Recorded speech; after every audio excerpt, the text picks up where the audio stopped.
Earl Thompson froze mid-step on his porch, coffee mug slipping from weathered fingers as he stared at the impossible scene unfolding in his south pasture. His gentle giant Buster, 1,150 pounds of black and reddish-brown Brahman bull, was locked in a death struggle with a massive python that had no business being in rural Tennessee. The serpent's coils weren't just wrapped around his beloved companion. They were tightening with mechanical precision, each of Buster's desperate struggles only allowing the predator to adjust its crushing grip. Jennifer's scream pierced the morning air as she emerged from the house with her children, the sight confirming Earl's worst nightmare wasn't some medication-induced hallucination. Her coffee cup shattered against the wooden deck, ceramic fragments scattering like his hopes. Those gentle brown eyes, the same ones that had greeted Earl every morning for 8 years, now pleaded across 50 yards of pasture with a trust that shattered the old veteran's heart. Buster still believed his human father could save him. "Get the rifle!" Earl's voice cracked with urgency, even as his arthritic hands trembled uncontrollably. How long did they have before Tennessee's most loyal friend became another victim of something that should never have existed here? Leave a like and share your thoughts in the comments along with the city you're watching from now. Let's continue with the story. The Mitchell Ranch had been Earl Thompson's sanctuary for 15 years, but this morning it felt more like a prison sentence. At 72, the Vietnam veteran sat at his kitchen table staring at the final foreclosure notice, the bright red lettering blurring through eyes that had seen too much loss. 60 days, that's all the time left before he'd lose the only thing connecting him to his late wife Helen and any semblance of the life they'd built together. His arthritic fingers traced the edges of Helen's favorite coffee mug, the one with faded pink roses that she'd insisted on using every morning for 37 years of marriage. 3 years since cancer had stolen her away, and Earl still couldn't bring himself to use any other cup. The silence in the house pressed against his eardrums like a physical weight, broken only by the familiar sound that had become his lifeline to sanity. From the south pasture came Buster's low, rumbling call, not quite a moo, but their private language that said "good morning" better than any human words ever could. The massive Brahman bull had been Earl's constant companion since arriving as an orphaned calf 8 years ago, bottle-fed through countless sleepless nights when Earl's PTSD made sleep impossible anyway. That tiny, vulnerable creature had grown into an 1,850-pound gentle giant whose intelligence never ceased to amaze the old rancher. Earl's 3 children lived scattered across distant cities, their own families keeping them too busy for regular visits or phone calls. Jennifer in Memphis, Michael in Atlanta, Sarah in Dallas, all successful, all convinced their father was slowly losing his grip on reality out here alone with his cattle. The last time Jennifer had called 4 months ago, she'd spent most of the conversation suggesting assisted living facilities and questioning Earl's mental state when he mentioned his daily conversations with Buster. The ranch itself told the story of Earl's declining fortunes. What had once been a thriving 200-head cattle operation had dwindled to just Buster and 3 aging cows. The house, built by Earl's father in 1952, needed a new roof that would cost $8,000 he didn't have. Property taxes were 6 months overdue, and medical bills from Helen's cancer treatment still arrived monthly like clockwork, each one another reminder of his failure to save the woman he'd loved since high school. Earl's daily routine had become a ritual of survival rather than living. 5:30 coffee while reading obituaries. Checking to see if I made the list, he joked to himself. 6 o'clock meant feeding time with Buster, the highlight of his day when the bull would position himself at the fence closest to the house, massive head turned toward the kitchen window, waiting with the patience of an old friend who understood loneliness. His checking account balance of $43.67 mocked him from the bank statement on the counter, while his monthly income of $1,450 from Social Security and military pension barely covered utilities and his blood pressure medication. The prescription bottle sat empty beside the coffee maker, another expense he'd have to choose between and groceries this month. The phone's shrill ring at 10 o'clock that Tuesday morning shattered Earl's quiet desperation like a gunshot. He'd been sitting at Helen's old sewing table, methodically sorting through bills he couldn't pay, when Jennifer's voice crackled through the receiver for the first time in 4 months. "Dad, it's Jennifer. I hope I'm not calling too early." Her tone carried that careful politeness reserved for distant relatives and awkward social obligations. Earl's heart leaped despite himself. Any contact with his children felt like finding water in a desert. "Jenny, honey." No, it's perfect timing. I was just having my second cup of coffee." He didn't mention it was yesterday's reheated coffee, or that he'd been rationing grounds to make the bag last another week. "How are Brad and the kids? I've been thinking about Emma and Tyler so much lately." "That's actually why I'm calling, Dad. We're concerned about you living out there all alone. Brad and I have been talking, and we think it might be time to consider some changes." Jennifer's voice took on that practiced tone Earl recognized from her corporate job, professional, efficient, designed to close deals. "We're planning to drive down this weekend. There are some important papers we need to discuss." Earl's pulse quickened with genuine excitement. "Papers? Well, whatever it is, I'm just thrilled you're coming. It's been 2 years since I've seen those grandkids of mine. I'll clean up the guest rooms, maybe barbecue some of those steaks I've been saving in the freezer." "Dad, about the ranch." Jennifer's voice carried an odd undertone that Earl couldn't quite place. "What would you say the property is worth these days? With land values and all?" The question struck Earl as strange, but he answered honestly. "Well, honey, the appraiser from the bank said maybe $1.8 million for the whole spread. Of course, that was before all this financial trouble started." "Why do you ask?" "Just curious about your financial situation, making sure you're handling everything okay." There was a pause, then Jennifer added, "We'll be there Saturday around noon. And Dad, we're bringing some people who might be able to help with your circumstances." After hanging up, Earl felt a mixture of joy and unease he couldn't shake. He wandered onto the porch where Buster waited at the fence, those intelligent brown eyes studying Earl's face with uncanny perception. "She's coming, old boy. My little girl's finally coming home. Maybe things are looking up after all." An hour later, a pristine white SUV pulled into Earl's gravel driveway, dust clouds announcing the arrival of someone who clearly didn't belong in rural Tennessee. Dr. Victoria Hawthorne emerged wearing a crisp blazer and carrying a leather briefcase that cost more than Earl's monthly income. Her smile was professional, practiced, and somehow predatory. "Mr. Thompson, I'm Dr. Hawthorne from the University of Tennessee's Wildlife Research Department.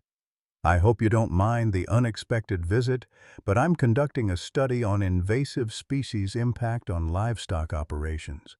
She extended a manicured hand that had never known farm work. "I understand you knew my colleague Helen through her hospital volunteer work?"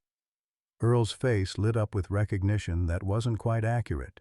Helen had volunteered at 3 different hospitals during her cancer treatment, meeting dozens of staff members Earl never knew personally. Of course, Helen always spoke so highly of her hospital friends. "Please come in. Can I offer you some coffee?" Dr. Hawthorne declined the coffee but accepted Earl's invitation to tour the property. As they walked, she asked detailed questions about Buster's behavioral patterns, his daily routines, his relationship with the other cattle. Her interest seemed scientific, professional, but something about her intense focus on Buster made Earl uncomfortable. "That's quite an impressive bull you have there," she said, watching Buster graze peacefully near the oak grove. Brahman crossbreeds are known for their intelligence and protective instincts. Has he ever shown any aggressive tendencies? Aggressive? Buster? Earl chuckled. "Ma'am, that bull is gentler than most house cats.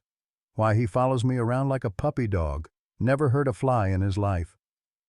Dr. Hawthorne made notes in her tablet, then looked up with that practiced smile. "Mr. Thompson, I'd like to propose a research partnership. We're studying how livestock respond to environmental stressors, changes in routine, unexpected threats, that sort of thing. I'd pay you $500 for permission to install some monitoring equipment on your property. $500? Earl's mind immediately calculated what that money could buy: groceries for 2 months, his blood pressure medication, maybe even a small Christmas gift for the grandchildren.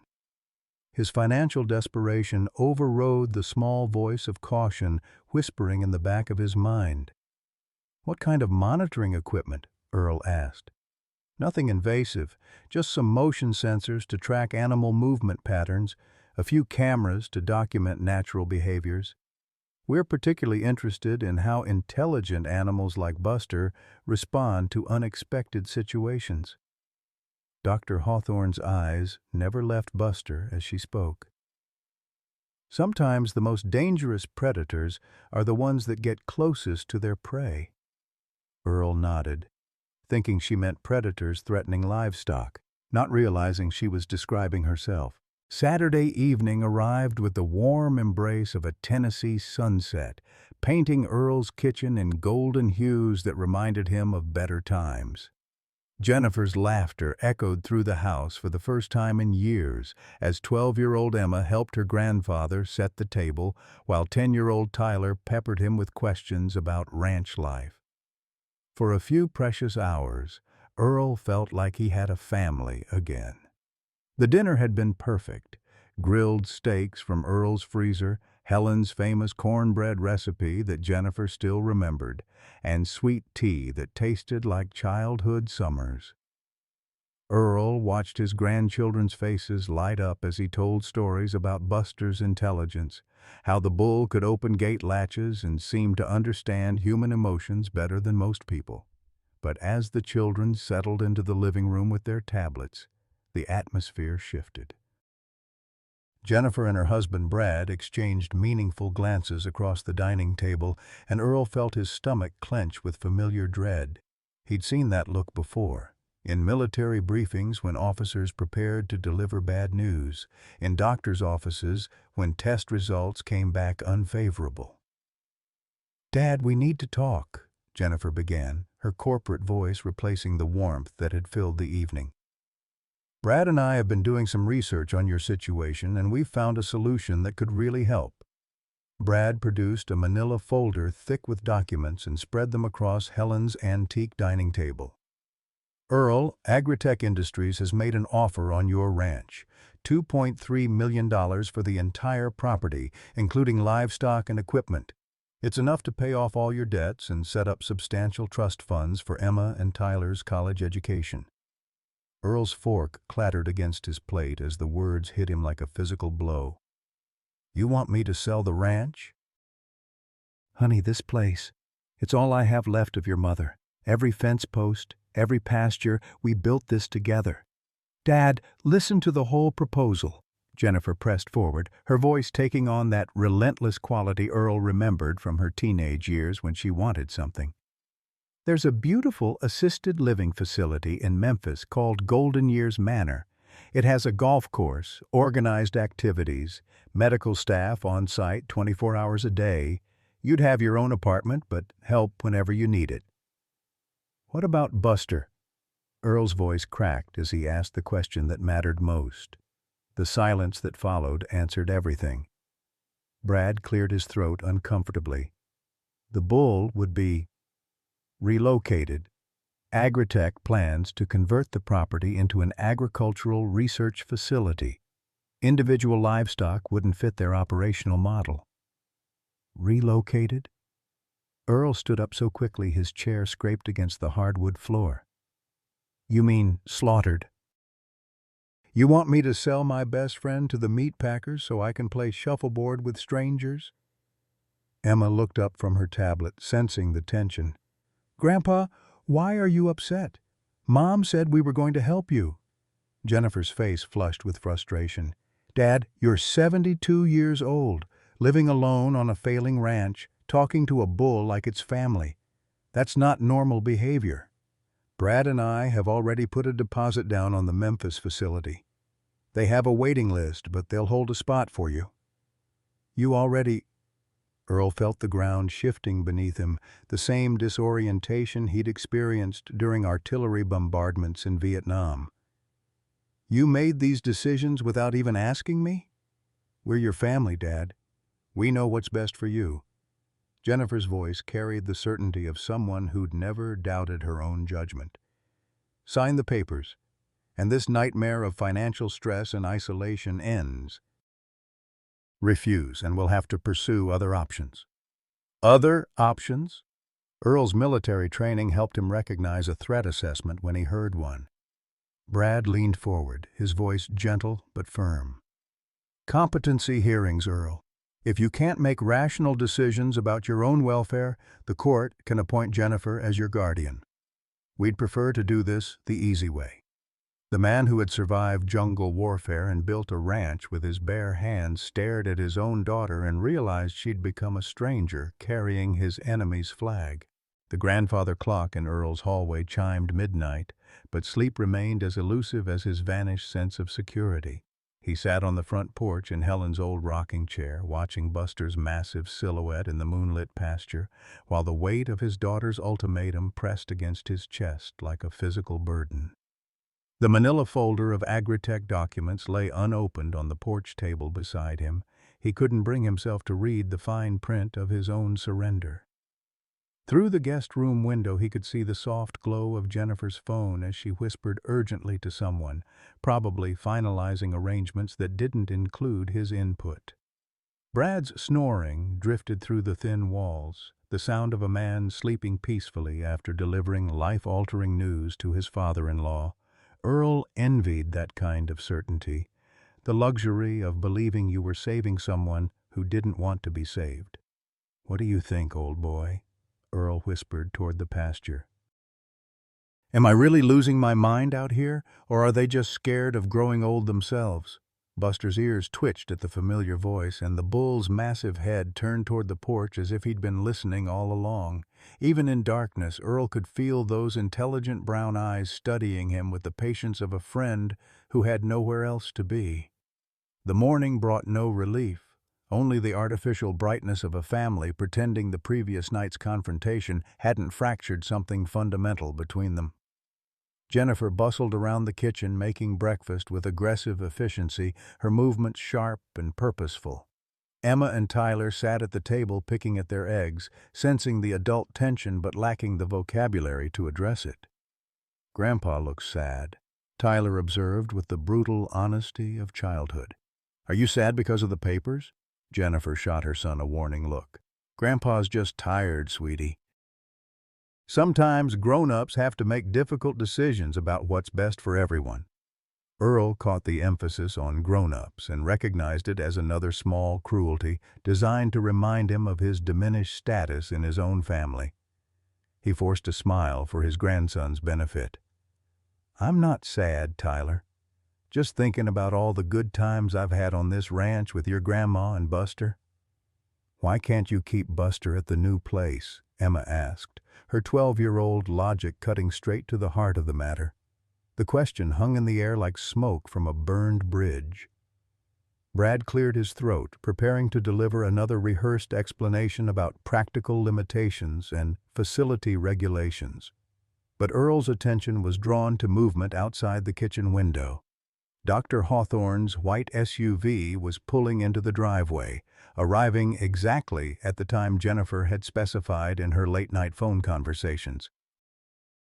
Ah, perfect timing, Jennifer said with obvious relief.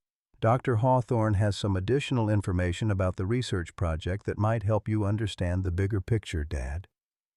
Earl felt the pieces of a puzzle clicking into place with sickening clarity. The wildlife researcher's convenient arrival, Jennifer's detailed knowledge of Agritech's offer, the carefully coordinated timing of family pressure and financial desperation. None of this was coincidence. His daughter hadn't just stumbled upon a solution to his problems. She'd been recruited into implementing someone else's agenda. Dr. Hawthorne entered the kitchen carrying a tablet and wearing the same predatory smile that had made Earl uncomfortable during their first meeting.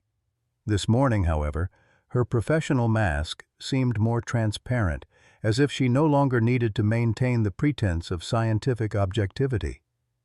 "Mr.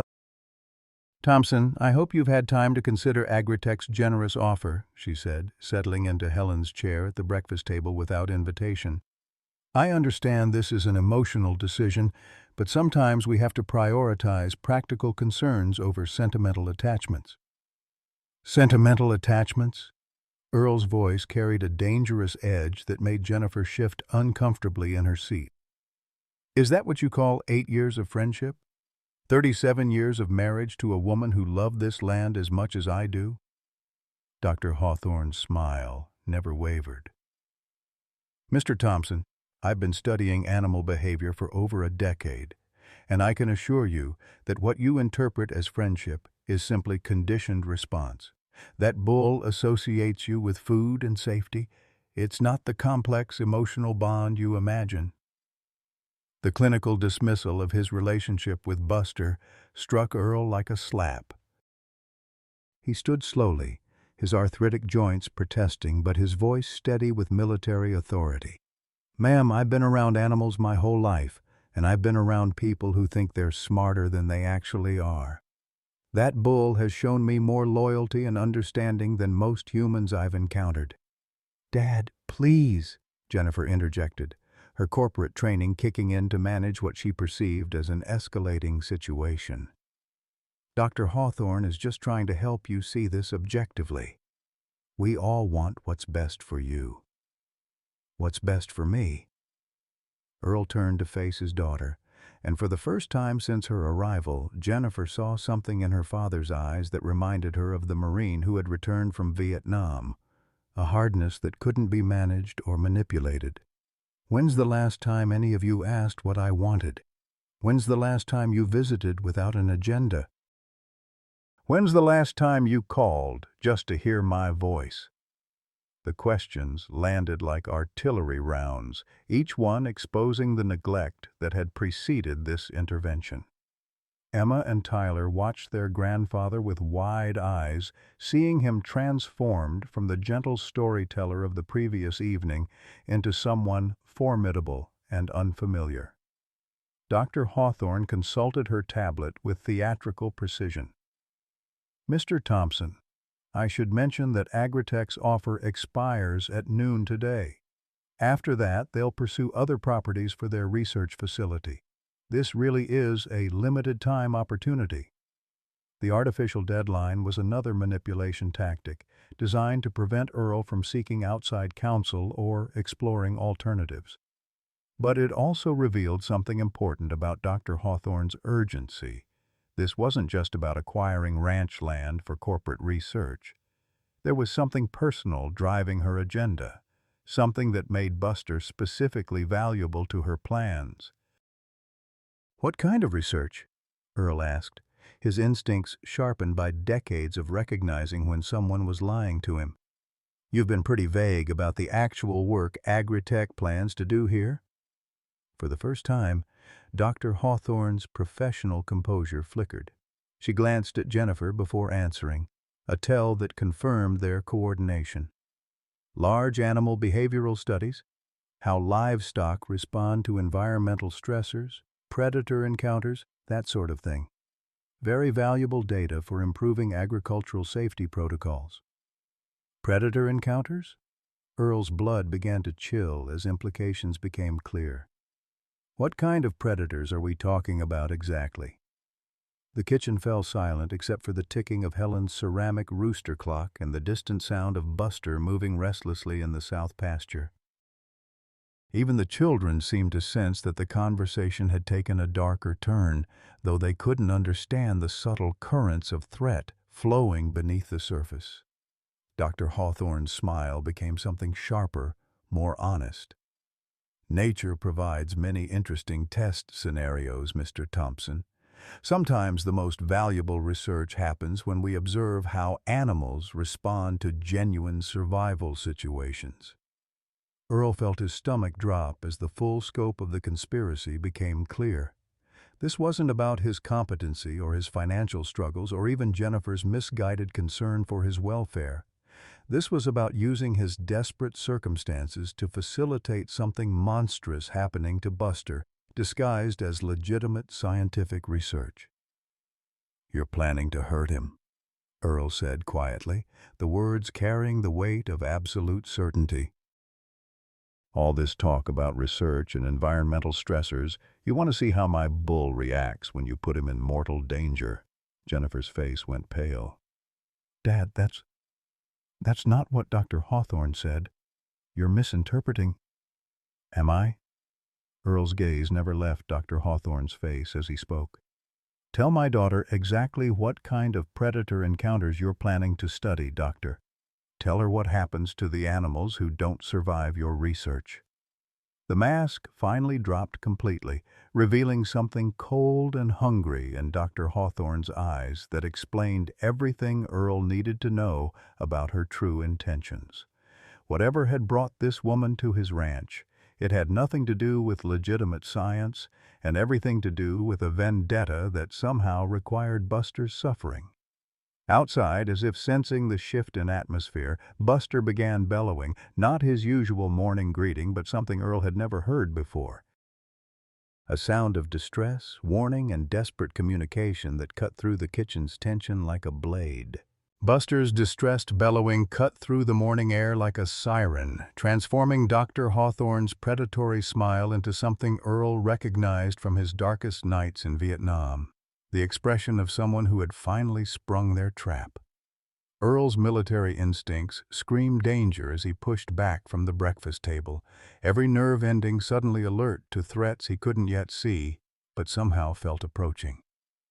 "What's wrong with Buster?" Emma asked, her young voice tight with concern as the bull's cries grew more frantic. "He sounds scared, Grandpa."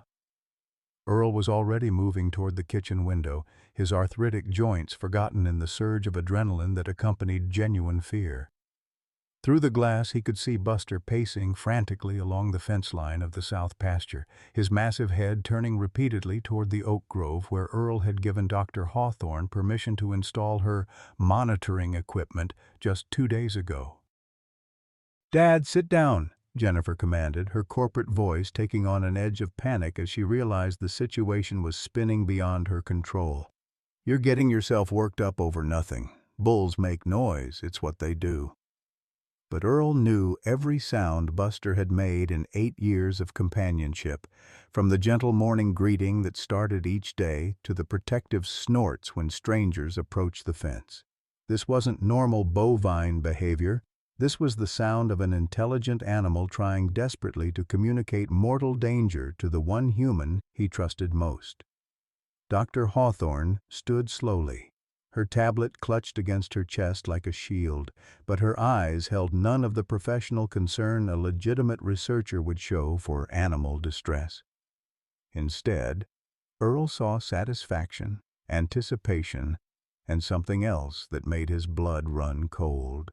The same expression he'd seen on interrogators' faces during the war when they were about to extract information through pain.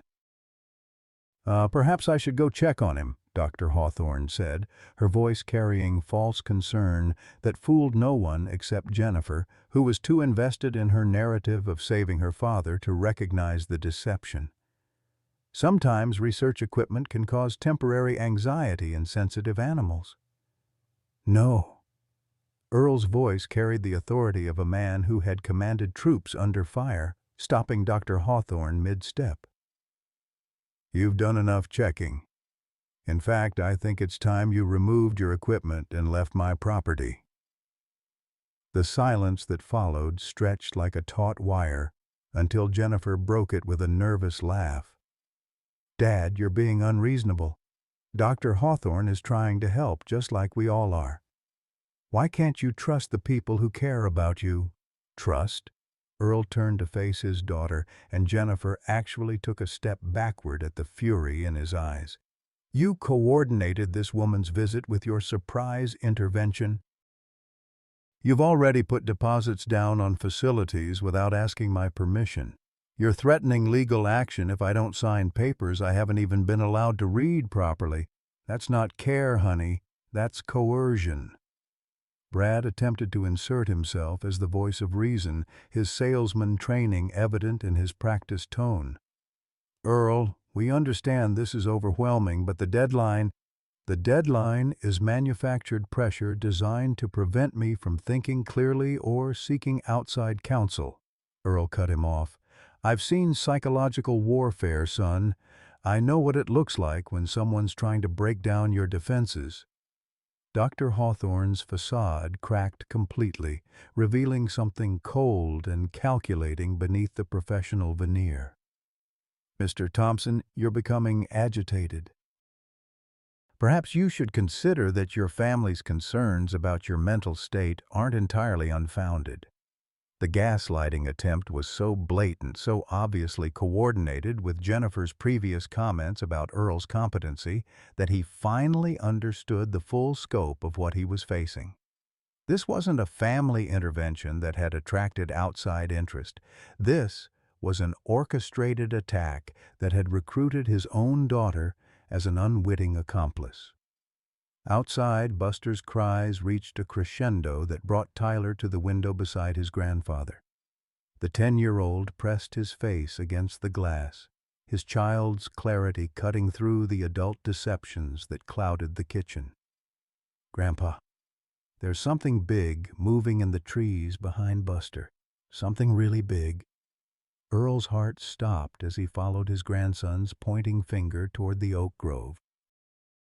Through the morning shadows, he could see something that shouldn't exist in rural Tennessee, the distinctive pattern of a massive snake moving through the underbrush with predatory purpose. Not just any snake, but something large enough to threaten livestock. Something that had been deliberately placed in position while Earl's family distracted him with legal documents and emotional manipulation. "Dear God," Earl whispered, understanding finally crystallizing into horrifying clarity. "You brought a python onto my ranch." Dr. Hawthorne's mask dropped completely, revealing the cold satisfaction of someone whose carefully laid plans were finally bearing fruit. Burmese pythons are remarkably adaptable predators. This particular specimen is 18 feet long and weighs approximately 200 pounds. She's been fasting for 2 weeks, which makes her particularly motivated to feed. Jennifer's face went white as the implications hit her. "Victoria, you said the research was observational." I said we study how animals respond to environmental stressors," Dr. Hawthorne corrected with scientific precision. "What could be more stressful than a genuine predator encounter? What could provide better data than observing how an intelligent animal like Buster responds to mortal danger?" Earl felt the room tilting as Vietnam flashbacks merged with present horror. The same feeling of being trapped by an enemy who had studied his weaknesses, who had used people he trusted to deliver him into a kill zone. But this time, the target wasn't him. It was the one living creature who had never betrayed him, never lied to him, never tried to manipulate him for someone else's agenda. "You're insane," Jennifer breathed, finally understanding that her father's accusations weren't paranoid delusions but accurate assessments of a threat she'd helped create. "This isn't research, this is torture." Brad grabbed for his phone, fumbling with emergency numbers, but Dr. Hawthorne's voice stopped him cold. "I wouldn't do that if I were you. Agritech has significant legal resources, and your family has already accepted financial compensation for participating in approved research protocols. Any interference now could result in criminal charges for breach of contract." The legal threat was probably toothless. but it achieved its purpose of creating hesitation and confusion while precious seconds ticked away. Through the window, Earl could see the python had emerged from the tree line and was moving with deadly purpose toward Buster, who continued his frantic attempts to warn his human family of approaching death. Earl's military training kicked in, overriding his age and physical limitations.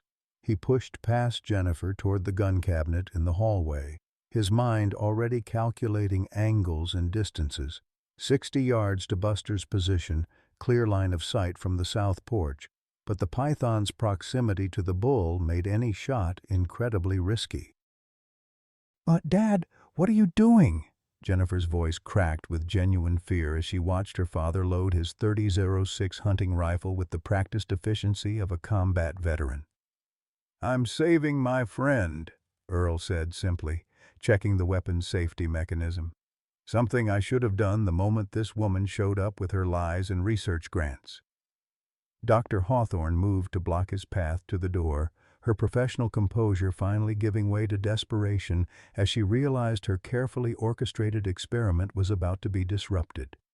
"Mr. Thompson, you don't understand the value of this data. This research could save thousands of lives, prevent countless tragedies." "Whose lives?" Earl's question cut through her rationalization like a blade.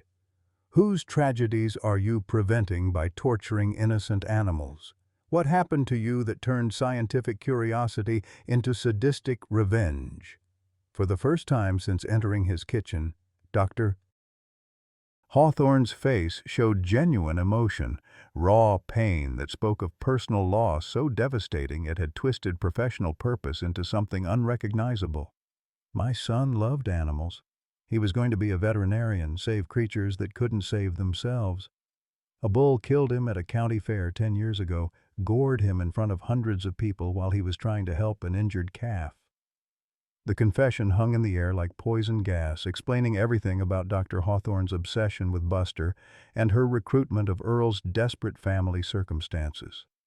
This wasn't about scientific research or Agritech's corporate interests. This was about a mother's grief that had curdled into systematic revenge against creatures that reminded her of her loss. "I'm sorry for your loss," Earl said quietly, meaning it despite everything she'd done. "But Buster didn't kill your son.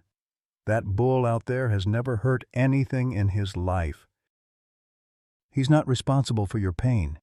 "They're all the same," Dr. Hawthorne whispered, her voice carrying the brittleness of someone whose sanity had been held together by obsessive purpose for too long. "Dangerous, unpredictable, capable of destroying everything you love in a single moment. Someone has to prove that.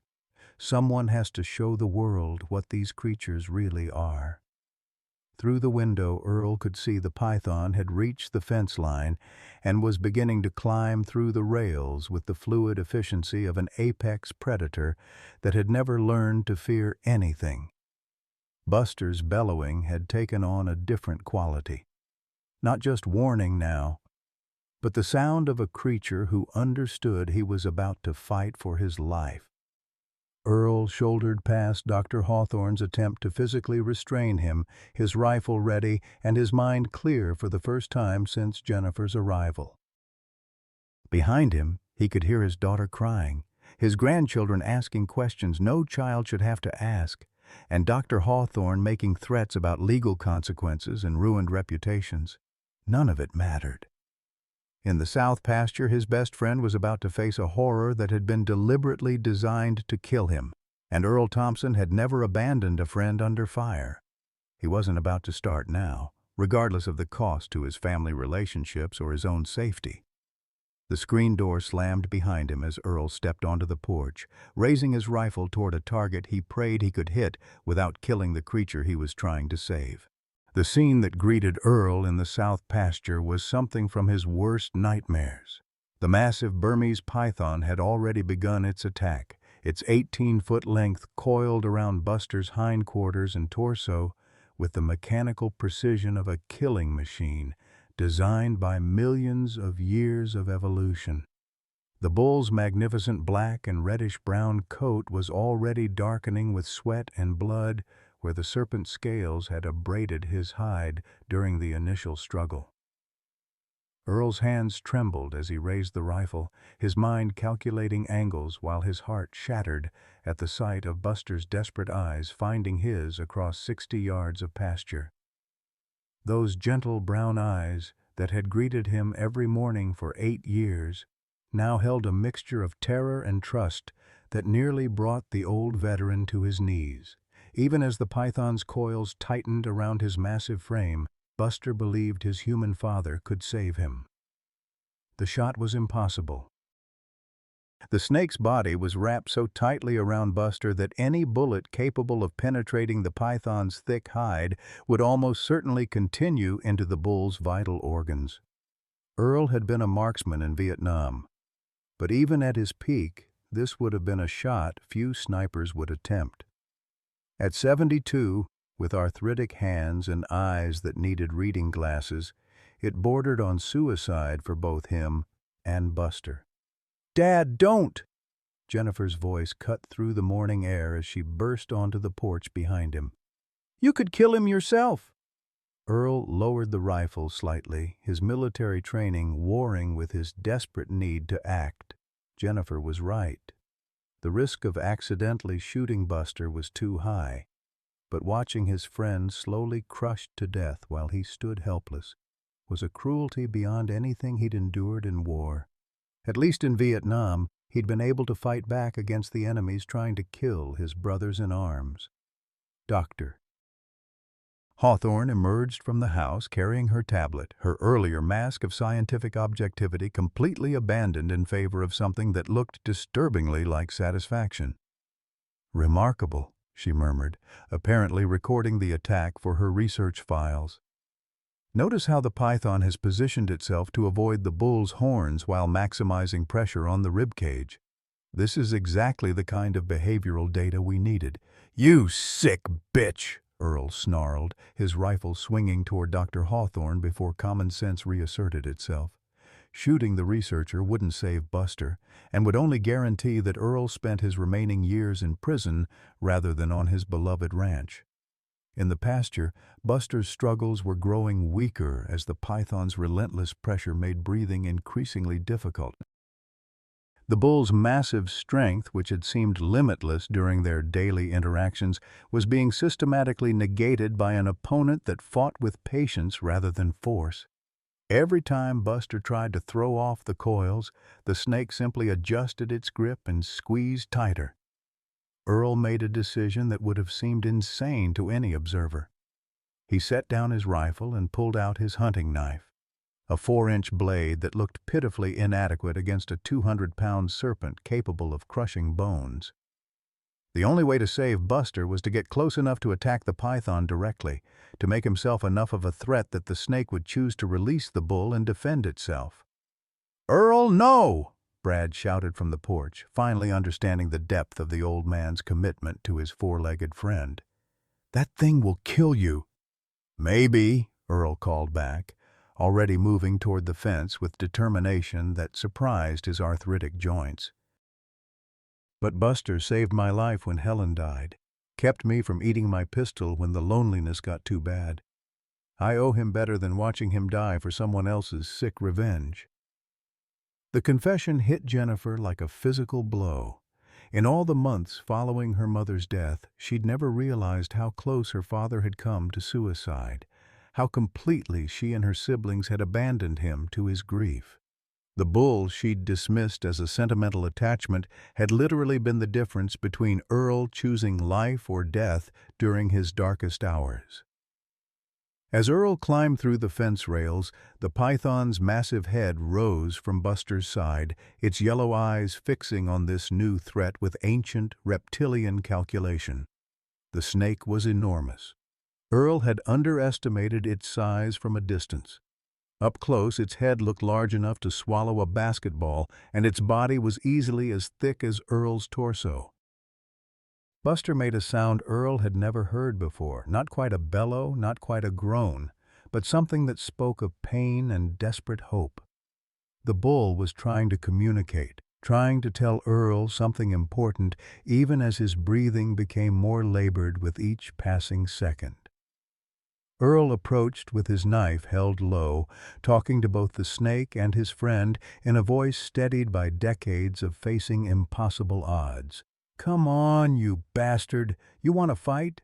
Fight someone who can fight back. Let him go and take your chances with an old Marine who's got nothing left to lose."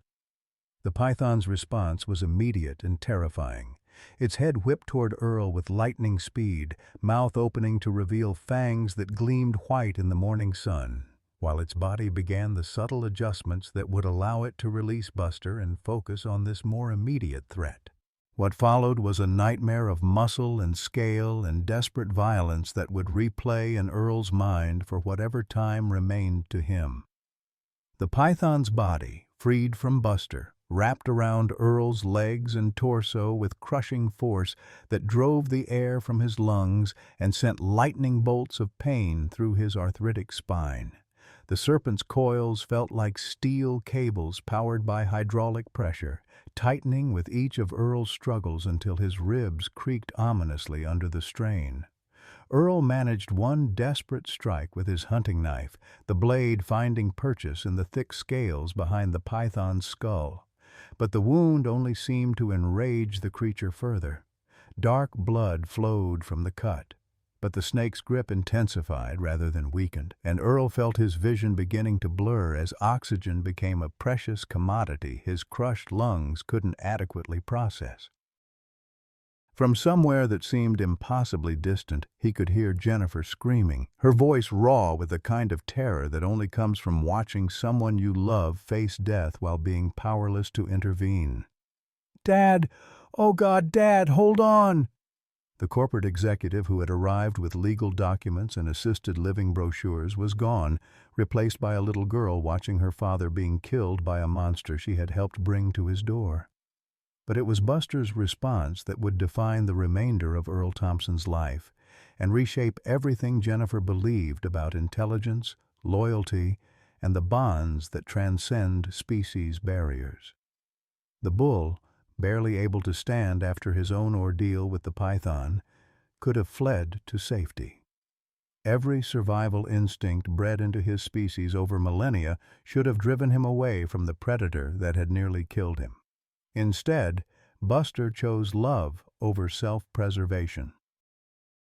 The massive Brahman bull, his beautiful black and reddish-brown coat matted with blood and sweat, struggled to his feet with the determination of a creature who understood that his human father was in mortal danger. Earl, trapped in the python's killing embrace, heard the thunder of hooves on hard-packed earth and felt something like hope bloom in his oxygen-starved brain. Buster's charge wasn't the explosive burst of speed he was capable of when healthy. It was the labored, desperate movement of a creature running on pure devotion and refusing to accept the loss of his best friend. 1,800 pounds of determined bull hit the python like a freight train, his massive head driving into the snake's body with enough force to send both Earl and the serpent tumbling across the pasture. The python's grip loosened just enough for Earl to gasp a desperate breath and drive his knife deeper into the creature's skull. But Buster wasn't finished. The bull, bleeding from multiple wounds where the python's initial attack had damaged him, positioned himself between Earl and the thrashing serpent, ready to charge again if the predator showed any signs of renewed aggression. For a moment, that felt suspended outside of time, the three creatures remained motionless in a tableau that spoke to something fundamental about the nature of sacrifice and loyalty. Earl, gasping and bleeding but alive, the python, its massive body twitching in the final spasms of death, and Buster, standing guard over his human father with an intelligence and protective instinct that transcended anything Dr. Hawthorne's research could have measured or explained. Earl struggled to his feet, his ribs feeling like broken glass grinding against each other, and wrapped his arms around Buster's massive neck. The bull's warm breath against his ear carried that familiar rumbling sound that had greeted him every morning for 8 years. But now it seemed to say something different. Not just "good morning" or "I love you," but We survived, we're still together, we're still family. You saved my life, old boy, Earl whispered, his voice barely audible above the sound of sirens approaching from the county road. Someone, probably Brad, had finally called 911, though help was arriving too late to affect the outcome of the battle that had just concluded. I came to save you, and you ended up saving me. Again. Dr. Hawthorne stood at the fence line, her tablet still recording, but her face had gone ashen as the reality of what she'd orchestrated finally penetrated her obsession with revenge. This wasn't the scientific data she'd convinced herself she needed. This was the attempted murder of an innocent animal and the man who loved him, all in service of avenging a son whose death had nothing to do with either victim. Jennifer reached Earl first, her hands shaking as she tried to assess his injuries while tears streamed down her face. "Dad, I'm so sorry. I didn't know. I thought she was legitimate. I thought we were helping you." The words tumbled out in a rush of guilt and desperate need for forgiveness from a man she'd nearly gotten killed through her own arrogance and neglect. "Honey," Earl said softly, one hand still resting on Buster's flank while the other reached for his daughter's face. "I know you thought you were doing right. But sometimes the people who need saving aren't the ones everyone thinks need saving."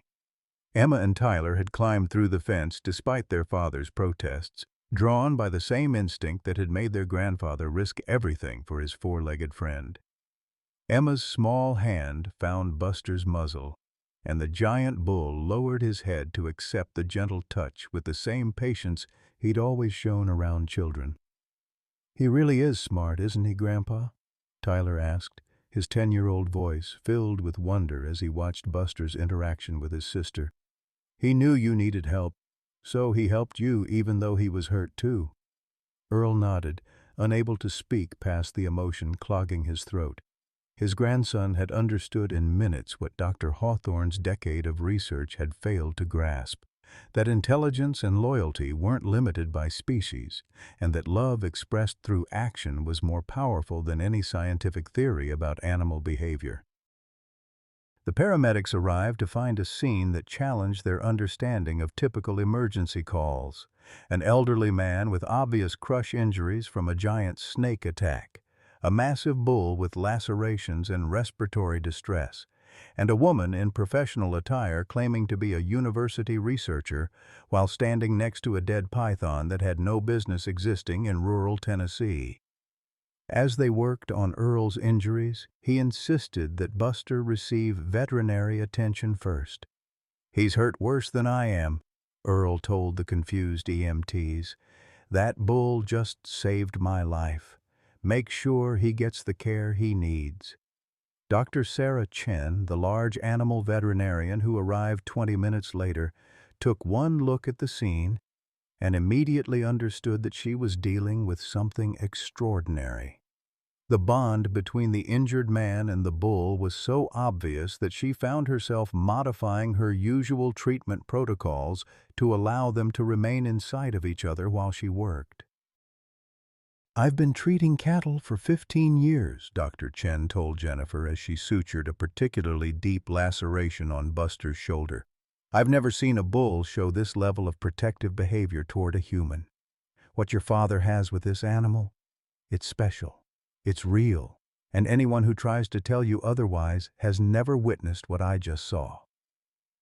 The truth of Dr. Chen's words would resonate far beyond that morning's crisis, fundamentally changing how Earl's family understood the relationship they'd tried to destroy and the man they'd tried to save from his own choices. 6 months after the python attack that nearly destroyed everything Earl Thompson held dear, the Mitchell Ranch had been transformed into something neither he nor his late wife Helen could have imagined in their wildest dreams. The rolling Tennessee hills that had once represented isolation and financial ruin now buzzed with the controlled chaos of a 3-generation operation that had found its rhythm through trial, error, and an enormous amount of forgiveness. Jennifer's corporate efficiency had been redirected toward ranch management with the same relentless focus she'd once applied to quarterly reports and hostile takeovers. She'd sold her Memphis house within 2 months of the attack, using the proceeds to build a modest home on the eastern section of Earl's property. The transition from urban executive to rural rancher hadn't been seamless. Jennifer's first attempt at feeding cattle had resulted in Buster stealing an entire bag of grain while she fumbled with gate latches. But her determination to repair the relationship with her father had overcome every obstacle. "Dad, the tourism group from Nashville is arriving at 10, Jennifer called from the kitchen of the main house, her voice carrying the comfortable familiarity of someone who belonged there, rather than the artificial politeness of a visiting stranger. "Emma's got the presentation ready, and Tyler's already set up the chairs in the barn." The tourism group was part of an unexpected development that had emerged from the media attention surrounding Buster's heroic defense of Earl. News outlets across the country had picked up the story of the bull who fought a python to save his human father, transforming a private tragedy into a national symbol of loyalty and courage.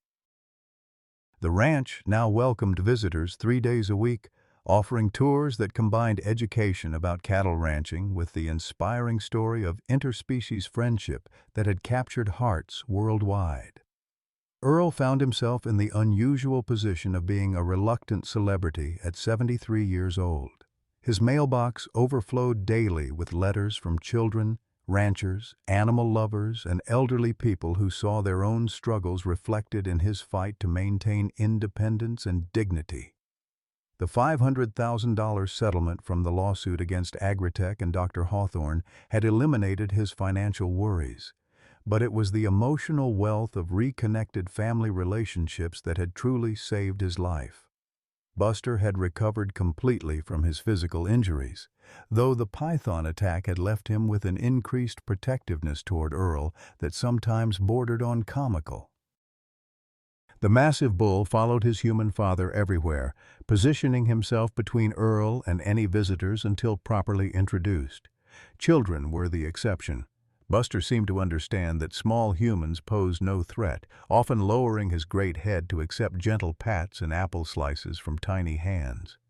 Dr. Sarah Chen had become a regular presence on the ranch, initially to monitor Buster's recovery, but increasingly to study the remarkable bond between man and bull that had saved both their lives. Her research, conducted with Earl's enthusiastic consent and Buster's patient cooperation, was revolutionizing scientific understanding of animal intelligence and emotional capacity. The cognitive abilities Buster demonstrated during the attack exceed what we previously thought possible for bovine intelligence, Dr. Chen explained to a group of veterinary students during one of her regular visits. He not only recognized Earl's distress but formulated and executed a rescue strategy that required understanding cause and effect, anticipating the python's behavior, and choosing altruistic action over self-preservation. The legal proceedings against Dr. Victoria Hawthorne had revealed the full scope of her decade-long campaign of revenge against cattle she blamed for her son's death. The FBI investigation uncovered evidence of similar attacks on ranches across 3 states, all disguised as legitimate research projects. Hawthorne had been sentenced to 15 years in federal prison for animal cruelty, conspiracy, and elder abuse, while Agritech faced civil penalties that effectively bankrupted the company. But it was the personal revelations about Hawthorne's son that had provided the most devastating twist to an already tragic story. Chad Morrison had indeed died after being gored by a bull at a county fair, but witness testimony revealed that he had been drunk and had deliberately provoked the animal by throwing beer bottles and trying to ride it, despite repeated warnings from fair officials. The bull's response had been defensive rather than aggressive, protecting itself from abuse rather than initiating an unprovoked attack. She spent 10 years torturing innocent animals to avenge a son who died because of his own poor choices, Earl had told the judge during Hawthorne's sentencing hearing. "I feel sorry for her loss, but destroying other families won't bring her boy back. It just creates more grief in the world." The courtroom had been packed with supporters from the ranching community, animal welfare advocates, and families who had been touched by Earl and Buster's story. When Earl had finished his victim impact statement, the silence had stretched for nearly a minute before the judge spoke. "Mr.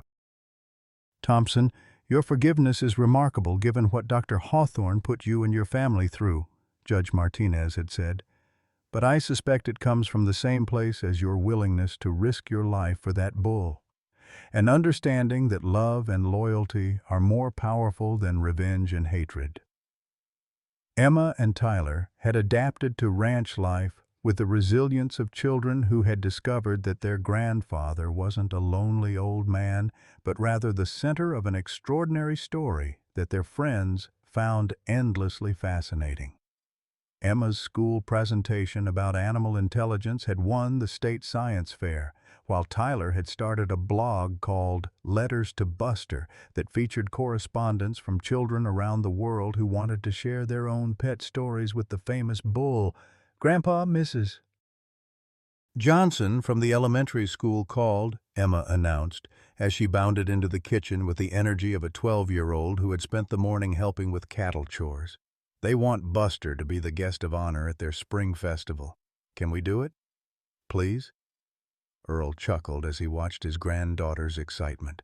The transformation in his relationship with Emma and Tyler had been one of the most unexpected gifts to emerge from the crisis that had nearly destroyed his family. What had started as weekend visits had evolved into summers spent on the ranch, with both children becoming accomplished assistants in the daily routine of caring for cattle and managing visitors.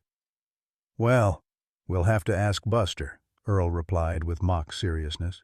"He's got a pretty busy schedule these days, what with all his fan mail and interview requests." The joke contained more truth than Earl would have believed possible a year ago. Buster had indeed become something of a celebrity, featured in children's books, documentary films, and academic papers about animal cognition. A major publisher had offered Earl a substantial advance for a memoir about their friendship, while a Hollywood producer had inquired about film rights to their story. Brad had initially struggled with the family's new lifestyle, his sales background poorly suited to the patient rhythms of ranch work.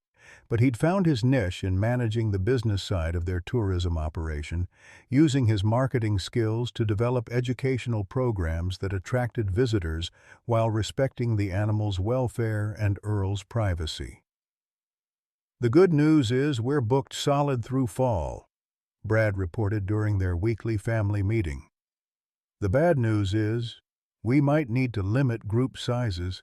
Buster's getting overwhelmed by all the attention. And Earl needs time to just be a rancher rather than a tour guide." The concern was valid. Earl had discovered that fame was exhausting in ways that poverty and loneliness had never been. The constant stream of visitors, while financially beneficial and emotionally gratifying, sometimes left him yearning for the simple mornings when it had been just him and Buster sharing coffee and apples in the quiet dawn. Jennifer had emerged as the family's protective coordinator, screening requests and establishing boundaries that preserved her father's energy while honoring the educational mission that had grown from their story. Her transformation from the corporate executive who had tried to force Earl into assisted living to the daughter who now defended his autonomy with fierce determination had been one of the most remarkable aspects of their reconciliation. "Dad, you know you don't have to do any of this if you don't want to," Jennifer had told him during one of their evening conversations on the porch. "The settlement money means you can live however you choose. We're not going anywhere regardless of whether you want to be a celebrity or just a rancher." The assurance had meant everything to Earl, representing the kind of unconditional support he'd craved during the darkest months after Helen's death. But more importantly, it reflected Jennifer's hard-won understanding that love meant respecting someone's choices rather than trying to control them for their own supposed benefit. As the sun set over the Tennessee hills, painting the sky in shades of gold and crimson that reminded Earl of better times, he sat on his porch with Buster grazing peacefully nearby, and his family scattered across the property pursuing their evening routines. Emma was in the barn writing thank-you notes to children who had sent drawings of bulls. Tyler was helping his mother plan the next day's tour schedule, and Brad was reviewing the ranch's financial statements that showed a prosperity Earl had never dared imagine. The python attack that had nearly destroyed everything had instead revealed the true meaning of family, loyalty, and the bonds that make life worth living. Sometimes, Earl reflected as he watched Buster lift his massive head to acknowledge his presence, the worst things that happen to us end up teaching us the most important lessons about what really matters. Sometimes the greatest treasures in our lives come disguised as burdens we think we need to escape. Earl Thompson thought he was just a lonely old rancher talking to his bull, but Buster saw something different, a friend worth dying for. When Earl's own family tried to save him by taking away everything he loved, it took a python's attack to reveal what real loyalty looks like. The bull who risked his life to protect his human father taught 3 generations that love isn't about keeping someone safe in a sterile facility. It's about showing up when showing up is hardest. Earl discovered that the creature everyone dismissed as just an animal understood family better than his own children did. In our golden years, we often feel like burdens to busy families who think they know what's best for us. But Earl's story reminds us that the relationships we cherish most, whether with a beloved pet, a lifelong friend, or a passion that gives us purpose, aren't obstacles to overcome. They're the very things that make our lives worth living. True family isn't about blood relations or shared DNA.